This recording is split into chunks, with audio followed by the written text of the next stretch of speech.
Welcome to The Fault. We have two brothers breaking down their business mistakes. Hi everybody, I am Jared, and today on The Fault I will be talking about why I switched to simple storytelling for my sales process. And I'm Jay, and we'll be exploring why it might be better to have a larger network, both personally and with business. See you there. In case you forgot my name when I'm out just hanging out. What is he doing? Yeah. That's what he does for photos. A complicated explanations of what I was thinking, what was in my head. Give into that cognitive dissonance and push you away and go on to something else. Yeah, but we're going to let it slide. Me and the audience, we're going to let it slide this week. Hi, everybody, and welcome to The Fault. I am Jared. I am the owner and director and CEO of Worldwide English Services, where we customize and deliver online English training courses for businesses and government entities. And here I am with Jay, who is also, he doubles as my brother, and he is the owner of Beck Bradfield Express Cabinets, where he sells cabinets in the North Philadelphia area. Did I get that right? And also, he does stripping on the side. This, folks, will be a multi-layer strip. That looks good. I like it a lot. Yeah.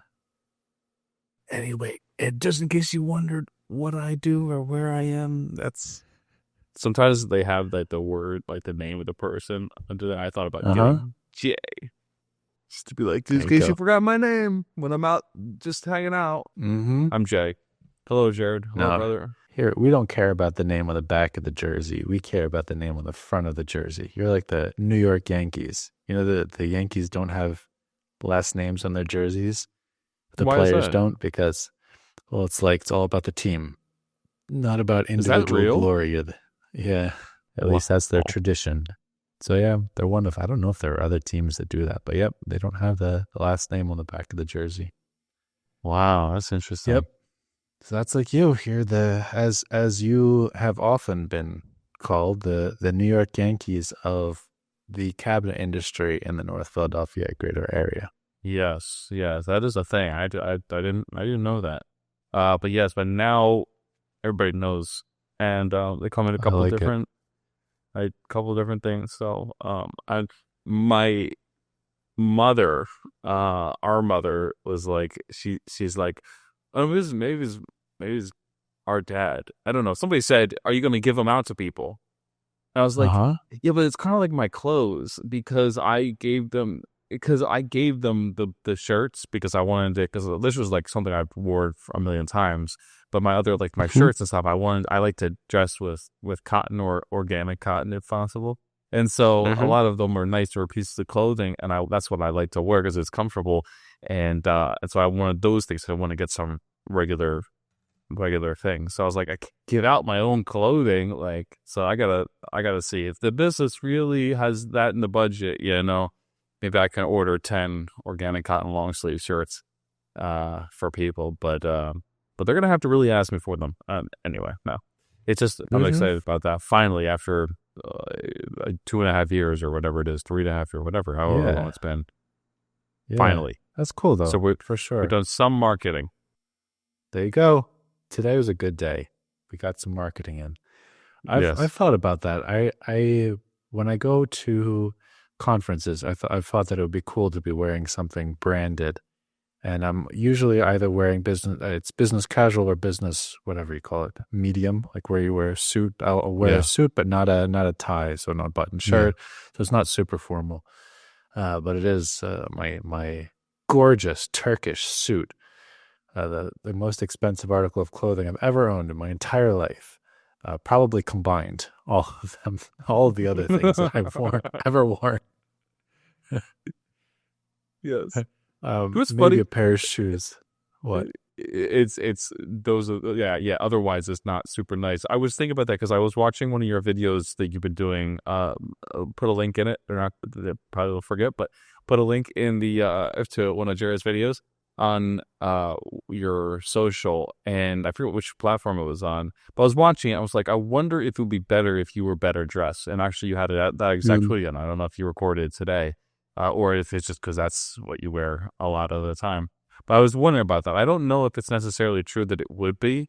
But before, I know that sometimes we take examples from people in the business world, and the fact that we know about them is means they're already known.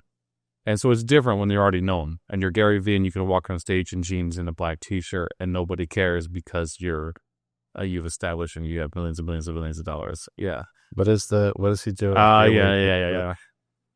That's what he does for photos. I know that's what he does. Yeah, exactly. My hands aren't small. But yeah, so I was thinking about that. I wonder if it would be better. And then I was talking with a guy yesterday, a contractor was coming to pick up an order, and he was talking about how he wants to get quarter zip stuff for the golf course and like going out if he's not actually doing it. So I was like, oh, you're entering your rich guy era, your middle-aged rich guy era with the quarter zip. I hope I never have to wear one of those. But although I probably had one in high school that I bought. But yeah, maybe you can get one of those. I have a tweezer in my hand. Yeah. There you go. Man, that would be the next step. Got straight hairs. You know what to do with them. That's right. That's right. That is. I was getting out of Splinter. I was getting out of Splinter, everyone, because I worked my hands and they're all messed up. That's really what it was. I got it out successfully. Anyway, let's get back to providing value on this podcast. Goodness. Sorry. No, it's my fault. Derailed. But no, you're quite possibly right about that. I've thought about it. I try on when I'm doing English videos. I do two types of videos. One of them is just English tips, and so there I don't care about what I wear. Then for my LinkedIn, which you probably haven't seen yet, I've only done one or two of them because we haven't really started posting them. Actually, the team screwed it up a little bit. The first one we were supposed to do, but I lost my train of thought. You think for those ones you're going to dress a little bit better for LinkedIn because that's the type of people there are pretentious. Right. Yeah. Right. Exactly. And I like pretentious people. I like the way they live. I like the way I live when I'm around them. That was a Sound of Music reference. That is a classic that we do.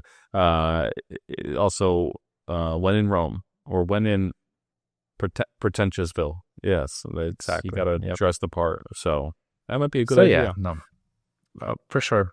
Well, you've been saving a lot of your budget for clothes. Like every year, you save hundreds of dollars wearing that hoodie, and so it's you're getting to the point. Hold on, where is it? It's not here. So see this right here? Oh, sad day. Yep, it's closing in. I've already had this has been fraying for a long time, but that's on the inside. It doesn't matter. But yep.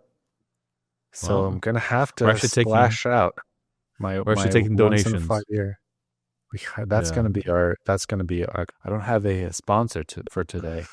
So anybody who would like to donate a hoodie to the show, this is the time. Link in bio. Is the time. Yeah, for sure. Yep. But yeah, so, all right, let's move things right along. Lickety split. You told me that you have a fault in the vault for today that you want to pull out. You said it's a little one, but it is one nonetheless. It's a light one. Yeah, I'm just I'm in the groove over here. I'm doing good. Everything is kind of moving. There's a million things I could be doing better. Most of the things I think of when I think about preparing for this is things that I'm not doing or should have done sooner. But I don't want to just be, I feel like I always say that because it's always true. But I don't want to get on here every week and be like, yes, I should have done my website sooner. It's like everybody, obviously, it'd be better to do that sooner. And so I could give you 5 million. I could think of 18,000 faults right now that I think about all the time that I should have either done something or done it sooner if I've already done it. But this is a light one. I don't want to just be saying the same thing every time. I was talking with the same contractor yesterday and we were talking about marketing because of the clothing and things like that. And we're talking about networks. And I think I might have mentioned something about this before, but I should have been more intentional about building a network. And I don't mean with my friends and that sort of stuff and been more active with people's, not in that way, but just been more intentional about building and maintaining relationships in the world.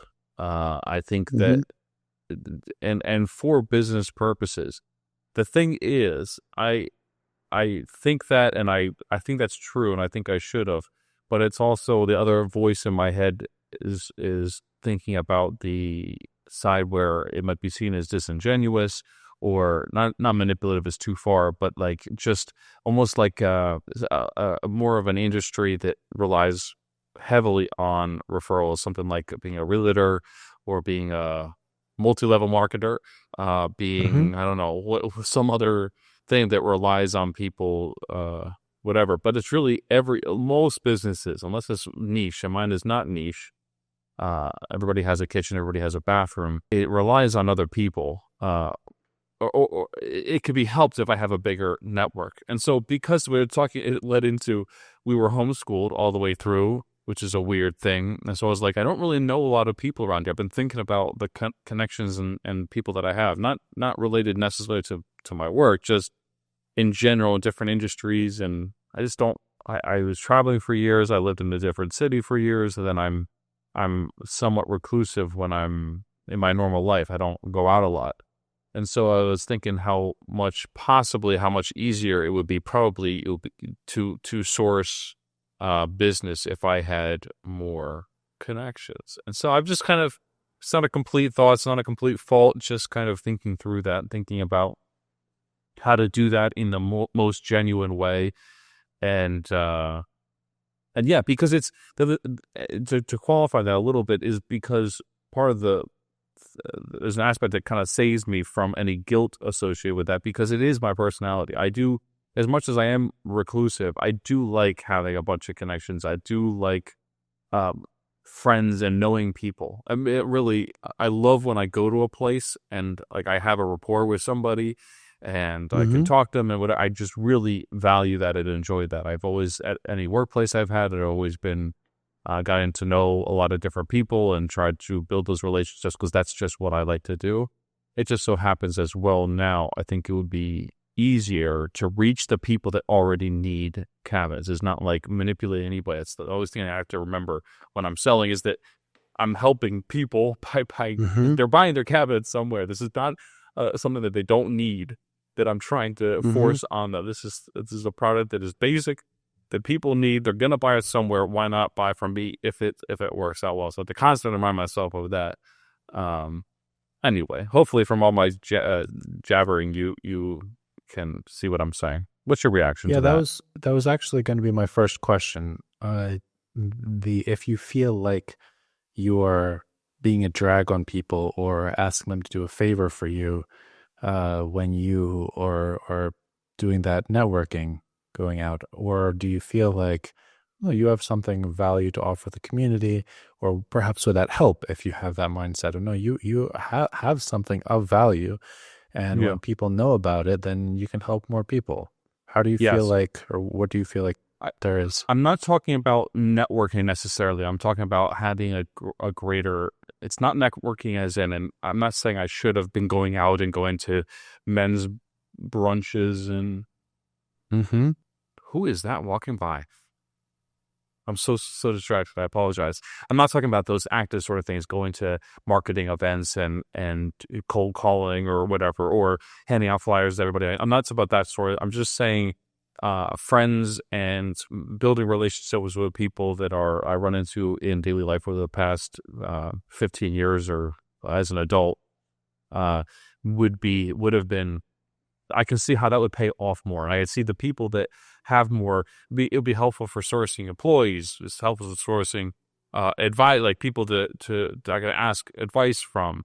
It's not just about selling, but just having the more people, I think, creates the more opportunity for me to have help in all those different areas, not just buying, but also for that. So I guess that's what I'm saying. My second question is about how well that aligns with your personal interests. For me, I can say that, for example, a really helpful thing for me to do would be to build some sort of HR community where people come to get insights, to network with each other, to find opportunities, perhaps even to find employment opportunities for themselves. And because if I am the one in charge of that community or the organizer behind it, I have a lot of sway. They think of me as an authority, so they come in. What? It's just funny. I know what you're saying. It sounds funny, but yes, you're right. Yeah. Yeah. And so influence. Because I'd say of that, more influence rather than authority, but yes. I mean, I'm an authority within the field. People think of like, oh, who knows what they're doing in this field? It's like, oh, that probably that guy over there because he runs the whole thing. Yeah. And so that would be helpful. One of the reasons I don't do that, however, is because I don't care, and it would be. So yes, we got interrupted there slightly, and so yes, but it would be very helpful to form that type of community, to build that type of authority with or heft within the community. But a big reason why I don't do that is because, as I said, I don't care. And it's just not, like HR isn't particularly interesting to me. I'm very interested in solving the problems that are particularly related to my solution so that I can provide a better product to people. But it's entirely limited to my business. I don't really care about it in general. Yeah. And so I would be kind of bored out of my mind. Like, it would be very difficult for me to build that community. So no passion around my it. first thought is perhaps a little bit of empathy for you. Like the cabinet industry hasn't been one you've spent a whole lot of time in over the past 15 years, like you mentioned. So there's no whole lot of reason why you should perhaps have this long list of contractors that you're best buddies with, for example. Yes. And on the other hand, I wanted to ask you how you feel. Like, if you were going to go out and try to start meeting people, building those relationships, which would be not a bad idea, with people who are in the industry, who could be useful to you, who you could be useful to. Do you have that same type of feeling that I do of like, man, I just don't really care about talking about plumbing again today? Or is that something that would be interesting to you, so you could kind of stomach investing time in it? Yeah. Well, first of all, I think you're pushing it again more into the business world, and I am speaking a little bit more personally, not personally as in I'm speaking personally as in the substance or the contents of the group of the network. I was talking about friends and people I meet and random whatever, those sort of things. That I was saying that would be, because I'm also talking about sourcing other things, not just business. You're talking about more official. You're talking about you're talking about networking strictly. Both your questions or whatever. So I was saying that more off to one side that would cover some of that. So leaving that, talking about what you're saying, the only reason, hosting the party. I don't think that is something that I would do. It's just definitely not something I would do in the near future. As far as my interest of what you're saying, am I interested enough in it that I would be able to spend that much time and energy building those relationships and talking to those sort of people? Yes, only in the sense that I like people more than I like anything else. And so it's very, I've had, I can't tell you how many times I've had 45-minute conversations, like half business, half personal, with contractors that come by.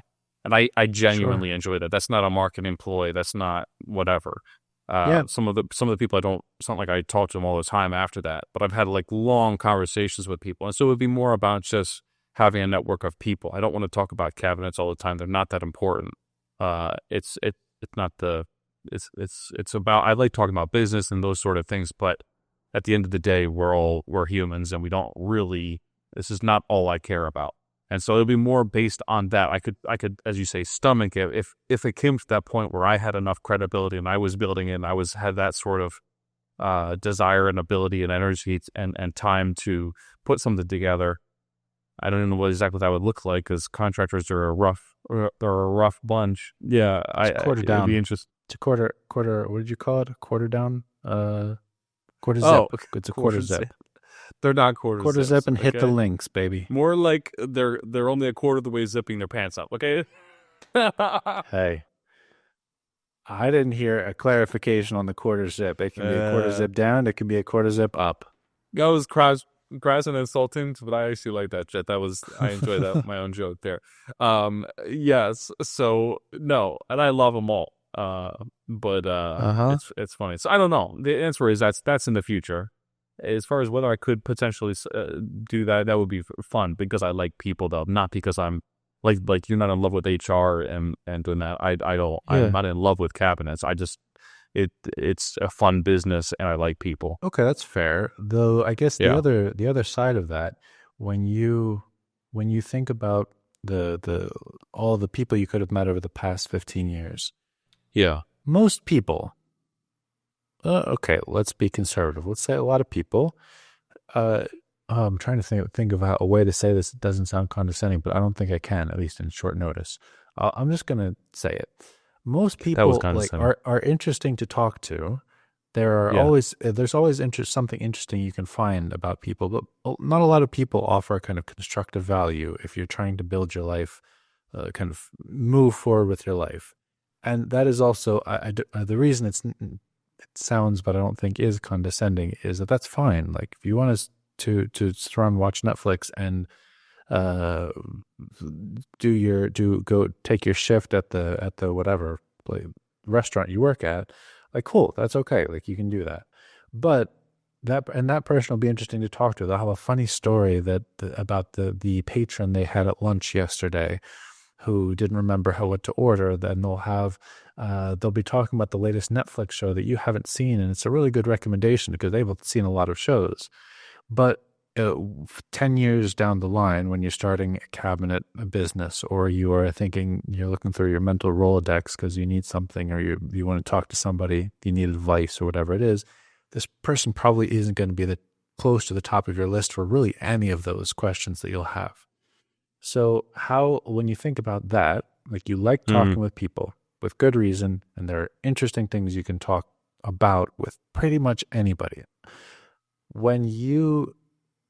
If you move forward, if you correct this fault moving forward, what criteria perhaps would you like to apply that would filter out or perhaps assign or label some type of people? Like this one, great, it was a fun conversation, but I'm not even going to add them on Instagram or whatever because like it was just kind of a one-off conversation, but that's not really in line with where I want my life to be. Have you thought about that? How this actually gets implemented, what changes practically, literally in real life to foster what I'm talking about, or Mm-hmm. I think it more has to do, I don't have a solid answer for that. I think it more has to do with my attitude, and Mm-hmm. the way that I interact with people. I'm not sure because again, I think it's just being about being more open, being more, letting myself be more myself, as in being a little bit different, being a little bit more memorable, being more engaging if there's opportunity. I'm trying to think of these small things that have chipped away at this. There's certain things I haven't followed up on, that I could follow up on in a conversation. No, not things like they said their aunt was sick and I'm like, how's your aunt? Not talking about that, but just like things in life or even things with business when I've mentioned something. Yeah, I don't have a good answer to that. I think it's mostly about my disposition, being more open, being more confident, being more assertive, being more myself, not assertive, more communicative. Confident. Yeah, I think it's mostly confidence because most of the time I assume that people don't want to engage Yeah. and talk and whatever, and whenever they do, if I'm in an okay zone, then it's a great experience, and when I Mm-hmm. remember, and I generally enjoy those, and so yeah, I think it's more about changing my perspective when it comes to engaging with people. But I haven't thought it fully all the way through how to maintain contact with people if it's on Facebook, like in the old days when people, you have more Facebook things than you're posting. I'm not exactly sure how that translates, but other than just being more intentional about going out to local places, I've joked on here about going out to, there's a local dive bar down the street. I've joked about doing things like that. And just getting more involved with what's around here, the neighbors around here, and people. If somebody invites me to go somewhere, go do it. things like that. And that's so this is I can't even tell how much of this is for, as I'm not saying I need more people to sell to and I want to sell to more people. I need to network and I'm also not saying I need more friends. That's not, I'm not really saying either one of those. I'm trying to figure out where I am in the middle of that, what percentage of both. It's more like I want to have more interactions with people, and I also want to have more opportunities for business, for hiring people, for whatever it is, or for, whatever it is. So it's not a fully thought out thing. So anyway, that's one thing. You talk about being intentional about it, and I think that could be helpful for you, perhaps, if you identify one particular aspect. I think about Stephen Colbert, actually. This is a story that I heard about him a while ago. When he was really early in his career, he was trying to be comfortable being silly, I guess, would be a good way to put it, or in awkward situations, or in situations where people would normally feel a little bit embarrassed. And so he went out and this is just an example, this isn't one of the things, but he put himself into these awkward situations, like going outside and just starting to sing out on the street. A situation where a normal people would feel some measure of embarrassment. And he specifically went out and put himself in those situations, so that if you can identify what you would like to work on, whether it is you want to have more reps, more interactions, and then see where things go from there, like, go out to the dive bar and just walk up to two people that night and be like, hey, how's it going? I met a guy, the Saudi guy, last week. I went to a conference and I was eating on the floor. I told you this story off the podcast. I was sitting on the floor eating because there weren't any tables and there were a lot of people on the floor, so it wasn't unusual. And this guy walked over to me and it was like, you look lonely, or loneliness is the death of people, or something like that, he said. And it's like, I think he said, I decided I want to come sit with you. Like, cool. And it turned out that this guy was a kid. He was 17, has some businesses. His father is very rich, very influential in Saudi Arabia. His mother, I think, is like from the Spanish royal family or something like that. So he's had every opportunity in life. He has plenty of money. Like, this kid is set for life. And the attitude that he had was, if I say it, it will sound arrogant. It was like, of course everybody wants to talk to me. Of course, like, if I go to talk to somebody, like, they're going to be interested to talk with me. Of course. But it really wasn't the way he did it. I appreciated the way he did it. It didn't seem like it. A couple of the things he said, if you read them on paper, you would be like, okay, this dude needs to be taken down a notch or two. But the way he was saying it was just like, it was just like, this is just the fact. Like, yes, people will want to talk with me. I am interesting. And I appreciated that. So whatever those reps might be for you, something specific that you could go out and say, like, tonight I'm going to put myself in that particular situation. That might be interesting to hear about. Yeah, I'm going to see. We definitely approach those things differently. I know you've tried some things in your personal life to be more open and be more intentional. I definitely wouldn't be like, I'm going to have 4 interactions today. That's not the way. That wouldn't be motivated to me, and I would just be another thing that I just forget about, honestly. And so I have to think about a way that works for me. Probably just maximizing in the beginning, mostly probably maximizing the interactions that I do have currently, and then maybe stepping out, getting more used to going out of my way to have a little bit more interactions. So we'll see exactly how that goes. If I think of that, I'll report back. But yeah. Sure. Let's move on. Sure. So we've been talking about me for a while. Let's move on to so dominate over to me then. No, that's okay. This is an interesting conversation, and I like the exercise of digging into something, taking something a bit general and digging into it to find the specific pain points. So hopefully that's useful for all 3 of the people watching as well. Yes. They might even tell a friend. We might get to 4 next week. Very exciting. Very exciting. Another, what's that? A 33% increase week on week of our viewership. So back to me. We do hope so. We work hard. Back to me. So I noticed I have an issue that my brain actually works a little different from a lot of people. So I found that out about a year ago, actually. And I've spent a lot of time over the past year, like figuring out how to sell to not me. This is a little bit of the golden rule, which is very incomplete. You don't do unto others as you would have them do unto you. You do unto others as they would have you do unto them is a much better rule. And so this is kind of similar. You sell to people how they want to be sold to, not how you want to be sold to. So we'll call that the golden rule of business, and we will trademark that, and that will be our ticket to viewer number 5. So when I have a conversation with people, it's pretty easy for me to break things down. So I understand what they're trying to sell me, or if I don't understand, I'm pretty good at understanding the aspect that I don't understand, asking a question like, wait, are you saying this or this? So I'm pretty good at figuring things out verbally, talking through it and understanding it. And I like complex problems, and I like complex solution to complex problems. But I don't think many other people are like that. And so what I had found was I have a new model for English training that I'm experimenting with this year. And I was having a hard time, like people just weren't understanding it.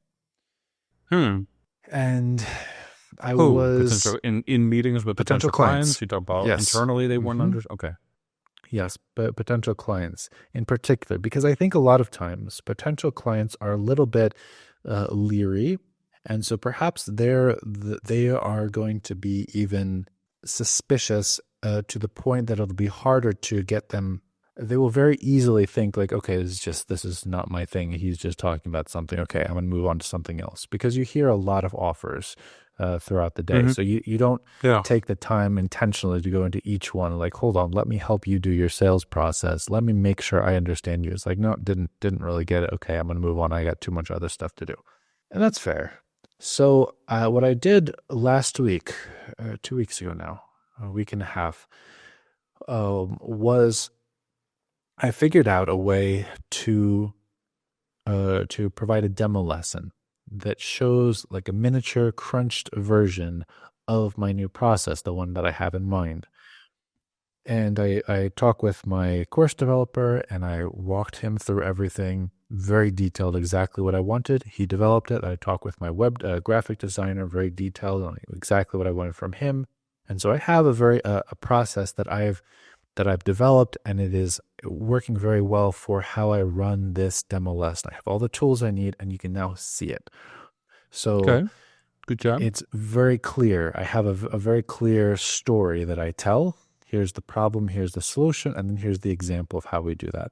And that has been really helpful, I think, to get people to understand exactly what I'm talking about. Another thing is that I'm not oversharing in the sales calls. I'm not trying to give all the complex details that it's like the technical details that get me excited. Instead, all I'm saying is, look, process 1, 2, 3. See how customized this is for you. We did it at the drop of a hat. You can see how everything fits right around your business needs. Aren't we amazing? Would you like to sign with us? And then I don't go into an early mistake. So you definitely improved that. Yeah, for sure. Or even I don't. It is all a paper tiger right now. I don't actually have any of it developed. The only thing I have developed is the demo lesson.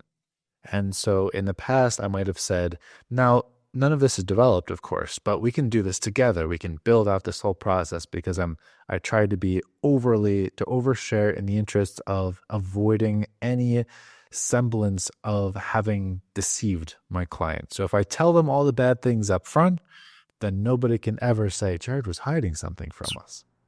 That's right. And so I stopped doing that. So now all I do is I say, look at this amazing thing we can do. Do you want to work with us?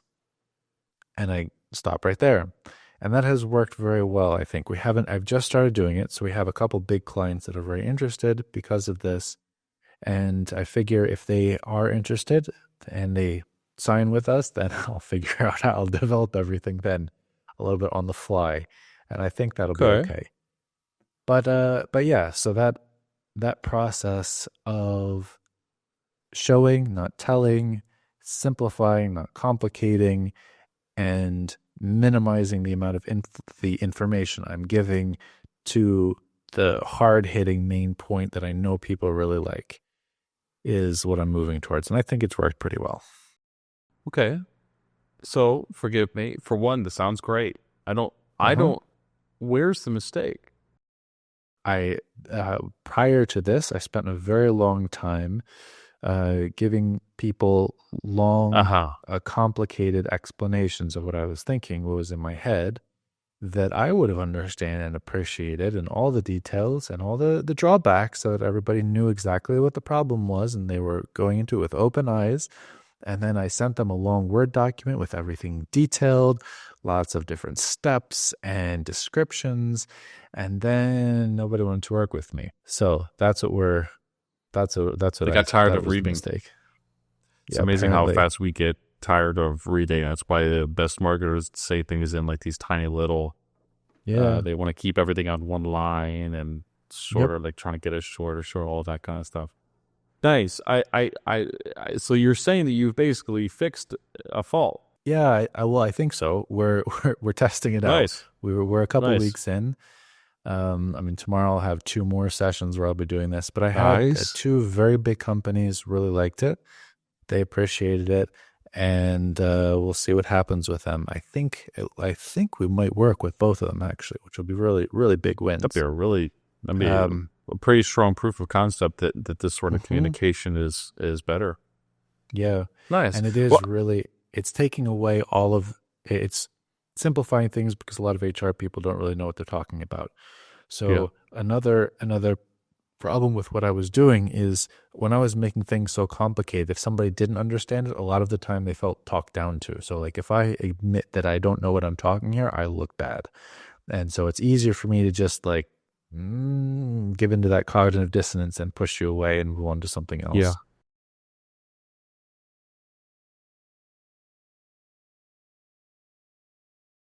Go. No, that sounds great. I don't really have much of a response. I mean, that sounds like you identified a possible issue, an issue that we'll see if it's connected to a change in the outcome. But it seems like it was an issue even without that, even without whatever. And it sounds like you're well on your way of fixing it, or at least finding one solution for it. It's a bit of a humble brag today. It's a little bit heavier on the solution than the problem. But we're gonna let it slide. Me and the audience, we're gonna let it slide this week. I appreciate that. It's very kind of you. Yes. Nice. But cool. Very nice. No, that sounds good. It's exciting to have the fresh kind of wind in your sails and not have that fear going in. You're like, how am I going to... No. Keep it simple. Sound what you were saying. Sounds awesome. Good for you. Yep. Simple is better. This is a political lesson I drew from all the politics going on in our country, that complicated solutions don't really sell very well, unfortunately. It's the simple ones that sell. So if you want to do, you can exploit that. You can, a lot of people do, or you can, if you have a good idea, you can complain that, like I have many times, that nobody wants to hear about your complicated solution. I'm a big complainer. Love it. Or you can figure out how to simplify things and kind of, and make it idiot-proof, as it feels like to me sometimes. Okay, it felt good to get that condescension out. Yeah, there it is. I was holding it in for a long time. It was bubbling under the surface, and then that was just like bloop, it came up. So I feel better now. I appreciate you all bearing with me. Nice. All right, that's good.